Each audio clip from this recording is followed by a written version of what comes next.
BNP মহাসচিব মির্জা ফখরুল ইসলাম আলমগীর বলেছেন, দেশের মানুষ এখনো ভুলে যায়নি ফ্যাসিবাদ সরকারের দমন পীড়ন, গুম খুন ও মিথ্যা মামলার ইতিহাস।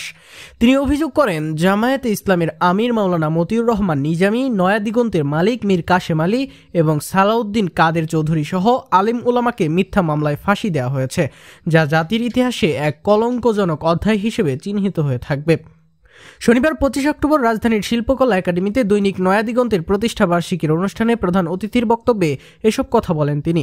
মির্জা ফখরুল বলেন, নয়াদিগন্ত কেবল একটি সংবাদপত্র নয়, বরং এটি সত্য ও ন্যায় সংগ্রামের প্রতীক।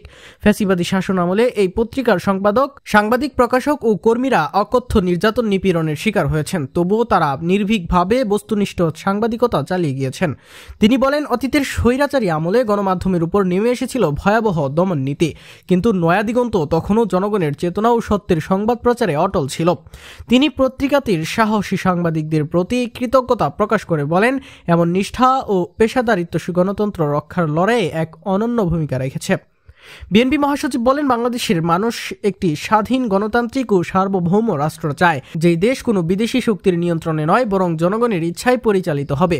নয়াদিগন্ত সেই জনগণের কণ্ঠস্বর হিসেবে কাজ করেছে বলেও মন্তব্য করেন তিনি। 1975 সালে বাকশাল আমলের সংবাদপত্র বন্ধের ইতিহাস স্মরণ করে তিনি বলেন, তখন সাংবাদিকরা বেকার হয়ে রাস্তায় নেমেছিলেন, অনেকেই হকারি করতে বাধ্য হয়েছিলেন। সেই দুঃসময় থেকে মুক্তি দিয়েছিলেন শহীদ প্রেসিডেন্ট জিয়াউর রহমান, যিনি সংবাদপত্রের স্বাধীনতা ফিরিয়ে এনে বহুদলীয় গণতন্ত্র পুনঃপ্রতিষ্ঠা করেন। আসন্ন জাতীয় নির্বাচন প্রসঙ্গে মির্জা ফখরুল বলেন, 2026 সালের ফেব্রুয়ারির মধ্যে নির্বাচনের তারিখ ঘোষণা হয়েছে।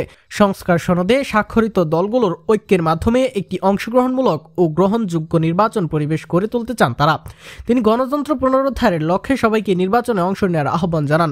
বক্তব্য শেষে বিএনপি চেয়ারপারসন খালেদা জিয়া এবং ভারপ্রাপ্ত চেয়ারম্যান তারেক রহমানের পক্ষ থেকে তিনি নয়াদিগন্ত পরিবারকে শুভেচ্ছা জানান এবং গণমাধ্যমের স্বাধীনতা রক্ষায় তাদের ভূমিকার প্রশংসা করেন।